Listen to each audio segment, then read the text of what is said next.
attacks the pancreas and destroys the cells that make insulin, and so that person has to take insulin the rest of their life because they don't make it. Without it, they can't get sugar into the cells. That's about 5%. The rest, 95%, is type 2.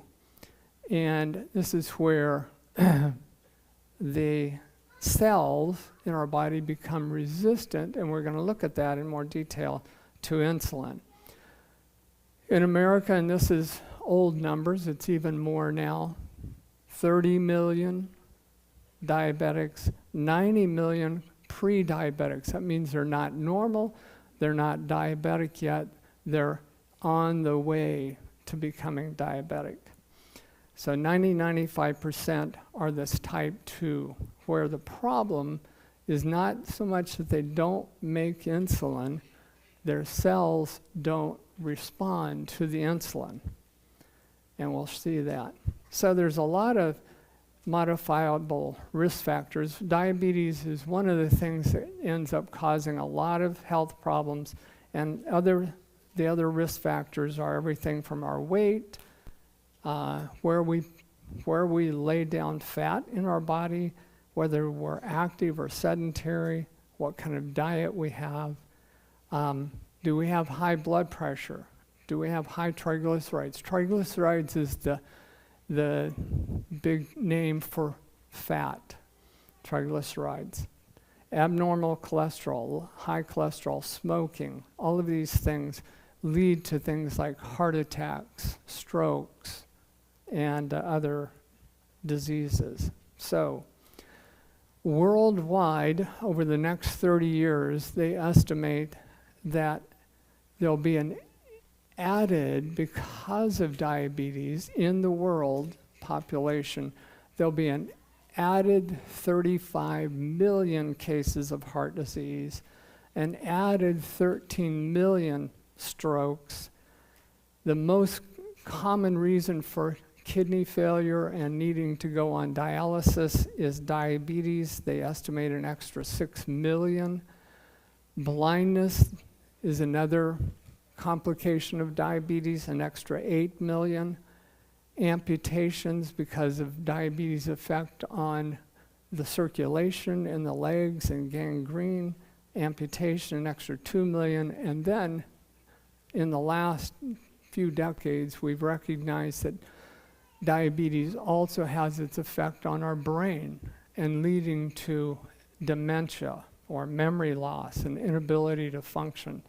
And they estimate as many as 62 million extra deaths that don't need to happen from diabetes. So it's a huge problem, and it affects a lot of people. Now we're going to dive in to the level of the cell and try and help us understand just how fearfully and wonderfully we are made, and what's going on when we say we have insulin resistance, which is the underlying problem in diabetes.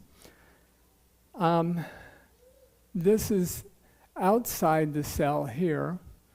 This would be like the bloodstream or the extracellular fluid.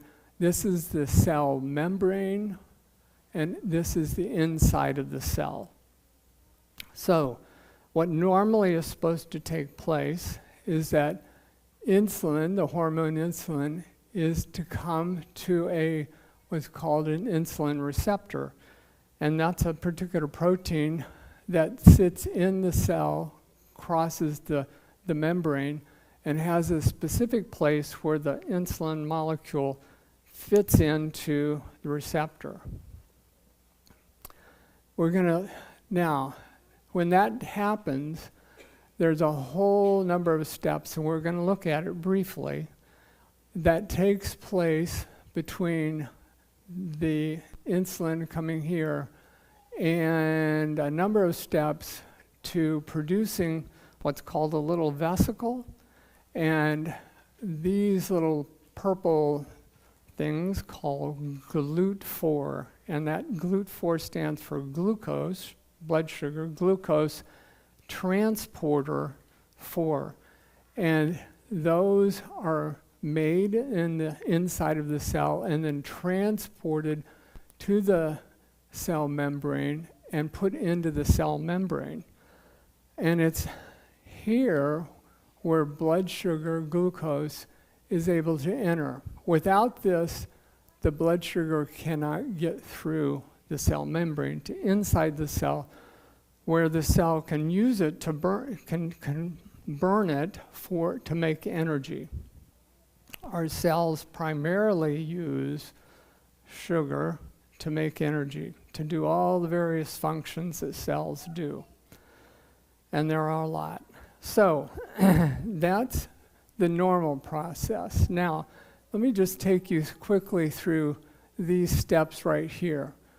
So it's not a direct step from here to this being in the membrane. I'm going to quickly read these 8 steps just to give you an idea of how complex we are and how incredible a God, creator God we are. I'm going to read them quickly, but there will be a quiz afterwards, so watch closely because I'll ask you. So number 1, the insulin binds to that receptor on the cell surface. 2, this activates the insulin receptor, leading to autophosphorylation of the receptor and the recruitment of insulin receptor substrates, called IRS. 3, IRS proteins then activate phosphoinositide 3 kinase, PI3K, signaling pathway. 4, PI3K generates phosphatidylinositol 3,4,5 triphosphate, known as PIP3, which activates phosphoinositide-dependent protein kinase 1, PDK1, and protein kinase B, PKB, also known as AKT. You get that? Okay. There's more. Number 5. That AKT phosphorylates and activates AS160, or known as AKT substrate of 160 kilodalton. And that's a Rab GTPase activating protein called GAP. Number 6, that AS160 inactivates a Rab protein that inhibits GLUT4 translocation. That's moving those little purple things from inside the cell to the cell membrane. So this inactivates those proteins that inhibit it. So by doing that, this allows Rab proteins to recruit motor proteins. Those are the little proteins, those are like the mailman taking mail around that attaches to these little vesicles and pulls them up to the cell membrane where they can be put into the cell membrane.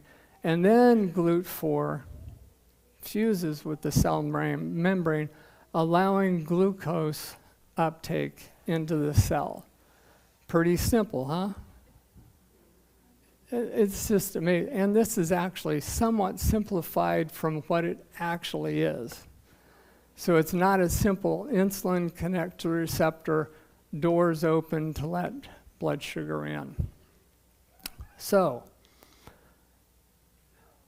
let's look at what goes wrong in this process that leads to the resistance to insulin that leads to, and we'll explain more. So, how many, now this picture just shows one of these doors. I call them doors where glucose enters. How many doors on a single cell, muscle cell, do you think God has put there? 100? 1,000? 200 to 400,000 of these doors are in the cell membrane of every muscle cell.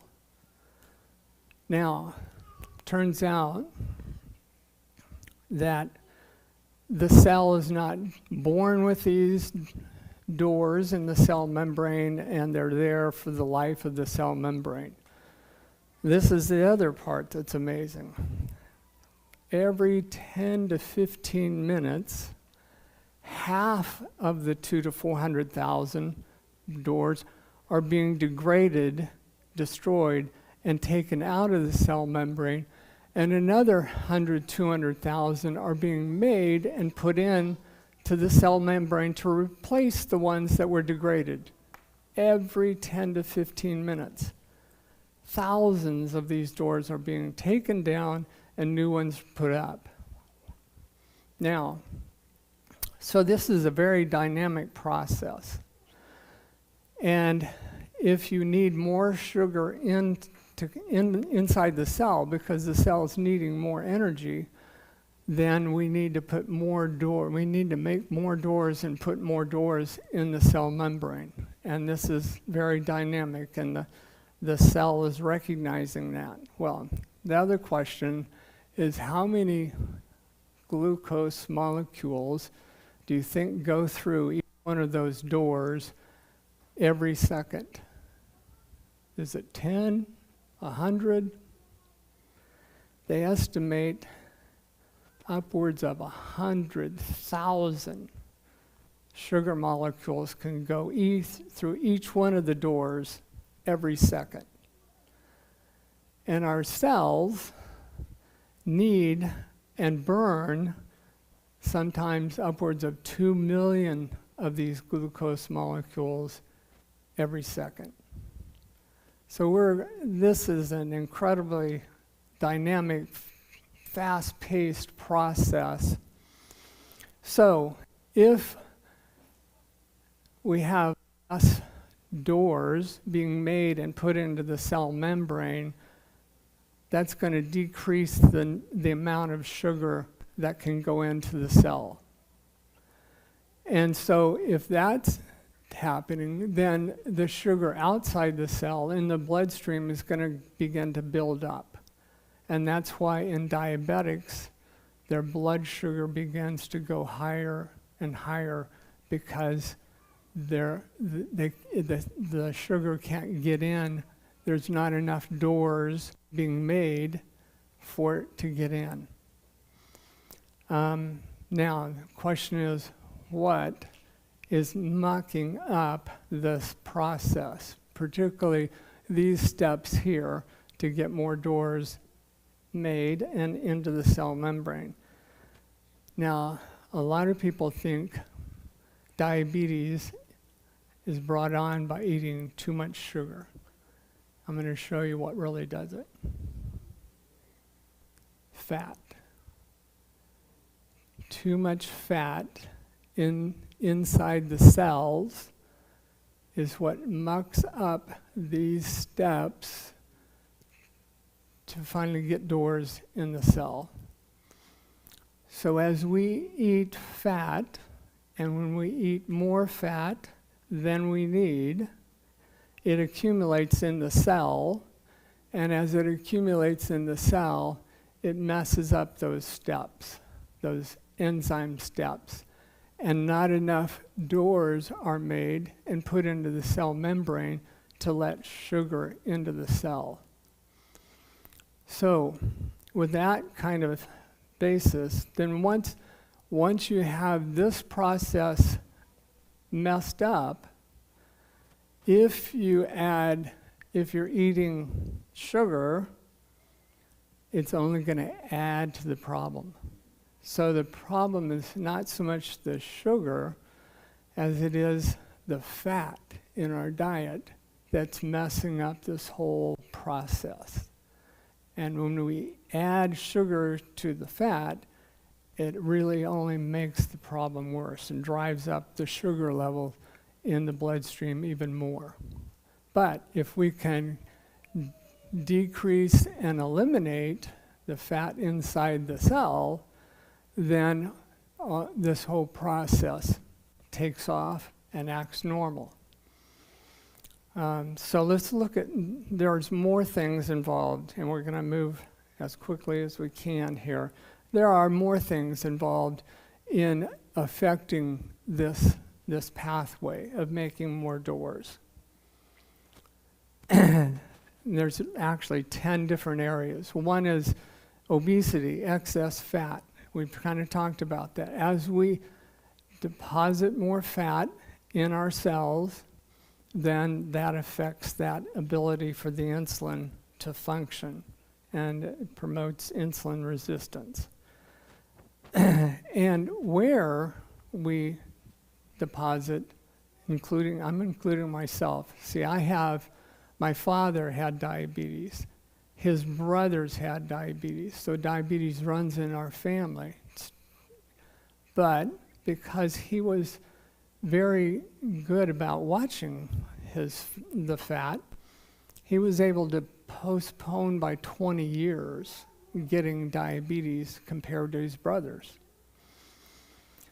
And so where we deposit fat, whether it's around the organs inside our abdomen and chest, or on the outside in the subcutaneous area, makes a big difference.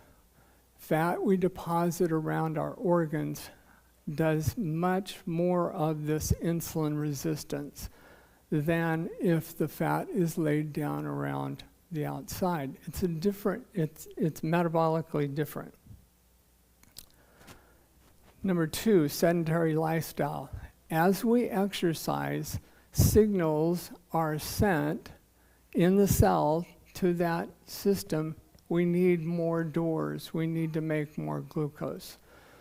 So exercise is one of the things that can combat insulin resistance because it's stimulating the insulin signaling pathway to make more doors. So so when we're sedentary, the cells, our muscle cells, say we don't need many doors. We're not really consuming that much, and so we don't make that many doors on the cells.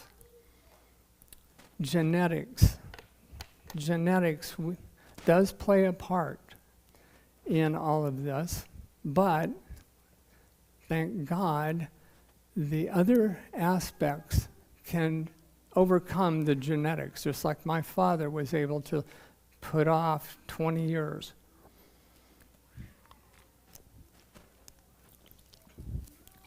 Genetics also plays a part. I remember one of the professors in medical school decided, he and another doctor in med school decided to do a little experiment on themselves to see if genetics had a part to play in how much we gain weight.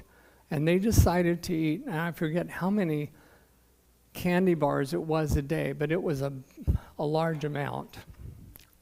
And they were going to do it for a month and see how much weight they gained over the month. One of them, and they ate the same number of food, candy bars. One of them gained 2 pounds in the month, while the other one gained 20 pounds. So just in that little experiment shows you we are different in how, so in other words, the one that gained only 2 pounds, he took the added sugar and burned it, and it made extra heat, body heat. And so some people are able to do that. Some people take that added sugar and their cells convert it into fat. So depending on our genetics, we can convert sugar more readily into fat than other people. So it's unfortunate, it's what we may be born with. But thankfully, the other things can make up for that. So aging, the insulin signaling pathway, it deteriorates over time. So there's a natural process of aging. Poor diet, we're going to look at that. Diets high in refined carbohydrates. That means carbohydrates that are more simple and more readily digested, more rapidly absorbed and they can really drive the sugar levels up faster. Added sugars. And then saturated fat. Turns out the fat in the cell that's causing the most harm to that signaling pathway is saturated fat. And saturated fat is by and large found only in animals, in animal products, meat, dairy, eggs, cheese. So those are the fats that get absorbed into the cell that are mucking up the system. So excessive intake of sugary foods, beverages can lead to elevated blood sugars and insulin resistance over time. So number 6, inflammation. Chronic low-grade inflammation in the body can disrupt that signaling pathway and promote insulin resistance. So inflammatory conditions such as obesity.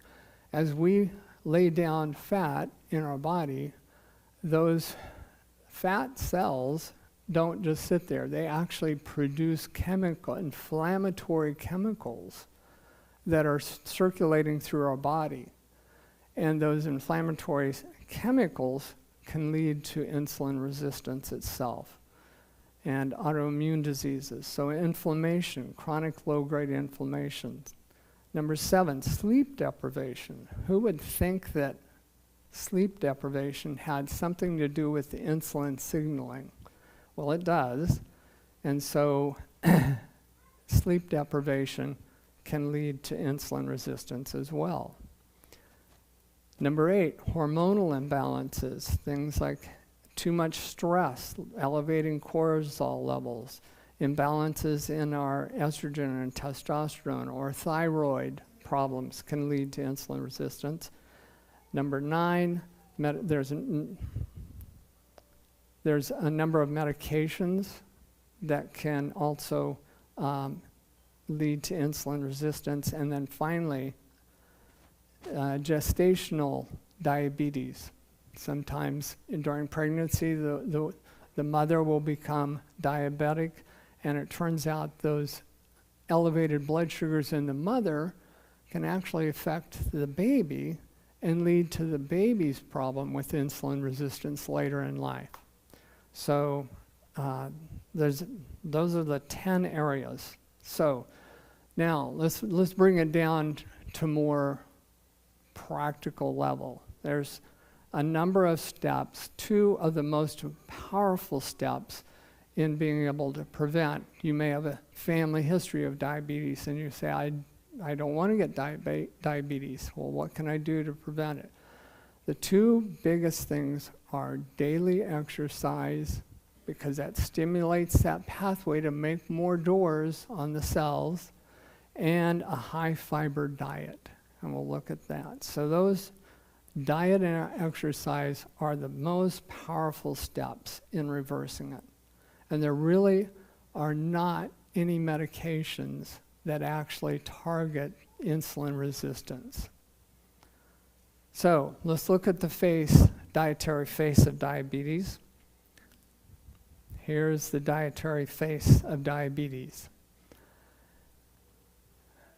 Saturated fat from all the animal sources, meat, dairy, chicken. Here's one that I like, pizza, because of the cheese. Butter has a lot of saturated fat, so that fat consuming. And here, fried foods, all the fat in fried foods.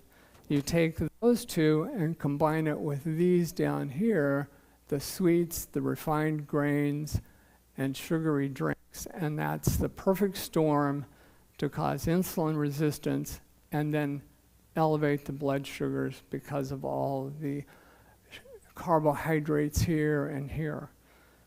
Now, it turns out this can be reversed very quickly. Out in California at Weimar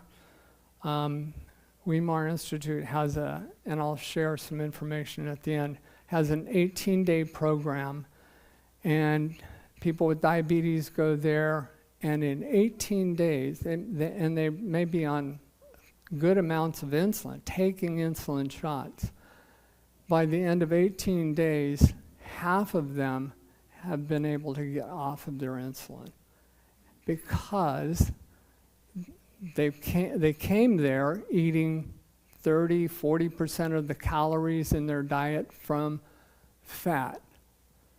And so their cells had fat in them that was mucking up that pathway. Well, when they came to Weimar, they go, none of that's there. In fact, it drops down to about 10% of the calories coming from fat. And for an average person, 10% of calories in fat is roughly 20 grams of fat a day. So if you start looking at and counting how many grams of fat you're eating per day, 20 grams gets you about 10%. Well, what that does over 18 days is the fat that's in the cells that's messing up those pathways begins to be used, and the fat level drops down, and now the signaling pathway begins to work, and they don't need the extra insulin. And now the pathway's working, and they're making the doors, and the blood sugar's coming down. And they're also shown how to eat carbohydrates. This is the fat levels going down while their carbohydrates in their diet's going up. Now, a lot of people think, oh, carbohydrates, that's bad for diabetics. They're eating a high carbohydrate, but it's not refined carbohydrates. It's the carbohydrates that take time to digest and slowly get absorbed. And they're not drinking this. I just was walking around yesterday with a nurse who said she had just reached 100-pound weight loss. I said, wow, what did you do? Primarily, she just quit drinking sugary drinks. And over about a year time, she lost 100 pounds. So those are the face. So the face of prevention and recovery, and we're going to go through this quickly, is beans, whole grains, nuts, and seeds. Beans are, and at Weimar, beans are 3 meals a day usually, morning, noon, and night. Beans are excellent sources of fiber, and they help hold on to sugar, carbohydrates in the food and slow the process of absorbing it. High fiber vegetables. Green peas are the highest fiber vegetable, and there's a whole host here. Everything to cabbage and endives and beets and jicama, broad beans. So the high fiber, that's what we're looking for. Colorful berries and greens. Berries are another source of high fiber. Whole foods prepared simply. Omega-3s. Now it turns out that not all of the fat is necessarily bad. The saturated fat is what mucks up the insulin signaling pathway. The omega-3 fats, walnuts, flax seeds, monounsaturated fats and olive oil and so forth, they don't seem to affect as much. Now, obviously you can overdo even a good thing. So the point is, we want to eat food, mostly plants, not too much. And over time, when we do that, the fat in the cells that's messing up the insulin pathway begins to be used up and burned, and that pathway can restore itself and come back. Another phase of prevention and recovery, we talked about exercise. And daily or near daily exercise is what's needed. The major aim for people with type 2 is to improve insulin sensitivity through the appropriate use of diet, we've just talked about, physical activity, and weight reduction. And the beauty in regards to weight reduction is we don't have to lose down to our ideal body weight. Losing just 5% of your body weight, 10% of your body weight, dramatically improves the insulin signaling pathway, turns it around very quickly. And that's what happens at Weimar. Their blood sugars normalize. They get off of insulin. They feel better than they ever have.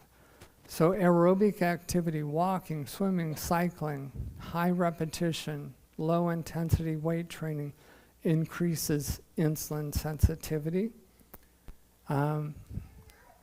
Muscle contraction, weightlifting stimulates the movement of those glucose transporters to the cell membrane, aiding in the glucose entry into cells. So the regular exercise increases the total number. Remember I said 200 to 400,000 of those GLUT4 transporters in the cell membrane. Well, the more of them we have, the faster sugar can get in. And so regular exercise increases their number. It increases the sensitivity to insulin.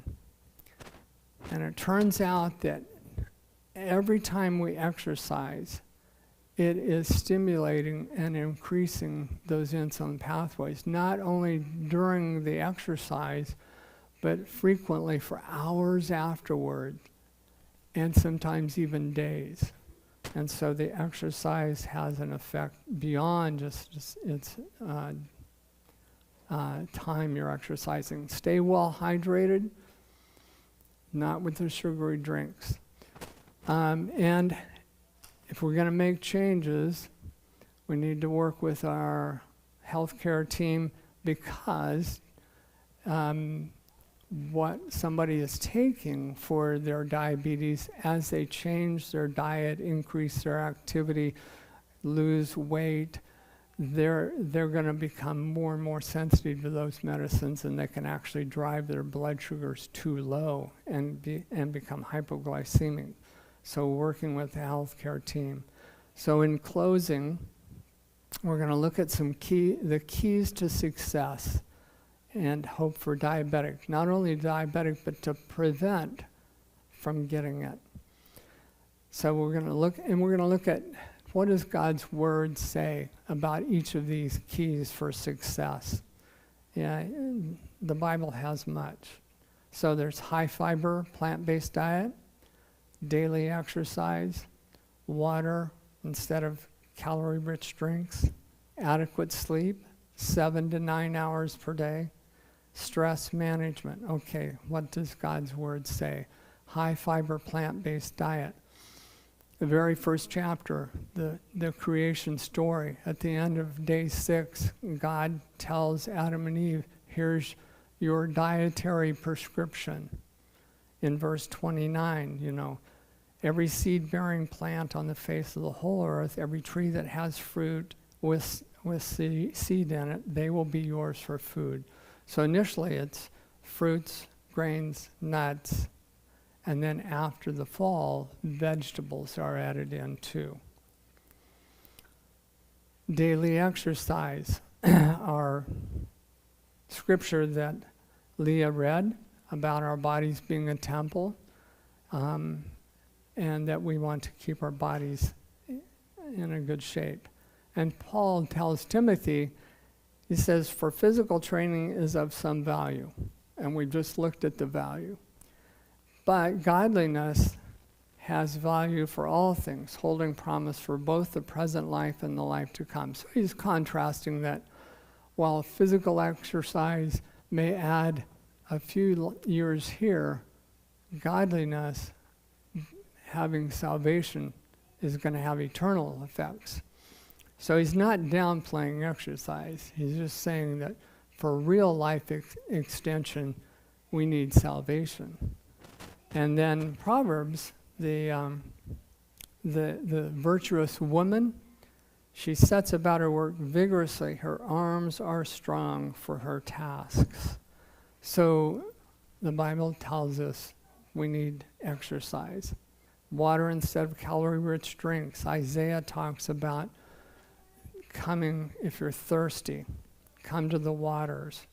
John 4, Jesus tells the woman at the well that he says to her, everyone who drinks this water, the water from Jacob's well, physical water, will be thirsty again. But whoever drinks the water I give them will never thirst. Indeed, the water I give them will become a spring of water welling up to eternal life. So physical water is good, but we want the spiritual water of eternal life. Adequate sleep. Bible has a lot to say about sleep. Psalm 4:8, in peace I'll lie down and sleep. For you alone, Lord, make me dwell in safety. Proverbs 3, when you lie down, you'll not be afraid. When you lie down, your sleep will be sweet. And then there's kind of a warning in Psalm 127. In vain you rise early and stay up late, toiling for food to eat, for he grants sleep to those he loves.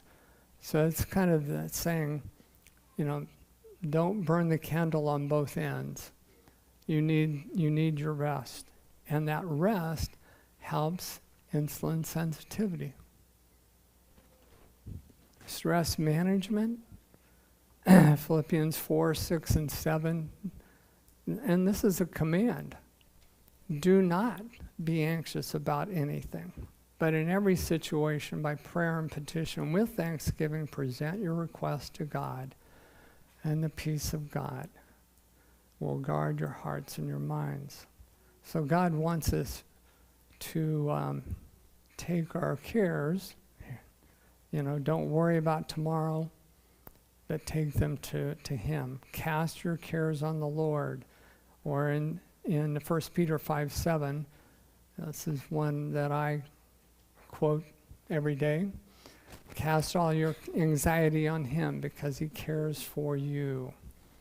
So instead of trying to take care of your own problems, give them to God. He's the one that really can take care of them. And then John 14, Jesus said, I'm leaving you peace that the world can't give. And Isaiah, don't fear, I'm with you, I'll strengthen you, uphold you with my righteous right hand. And that's true stress management. So the other keys to success include connecting with others, trusting in God, staying focused, and keep at it. Don't give up. So connecting with others.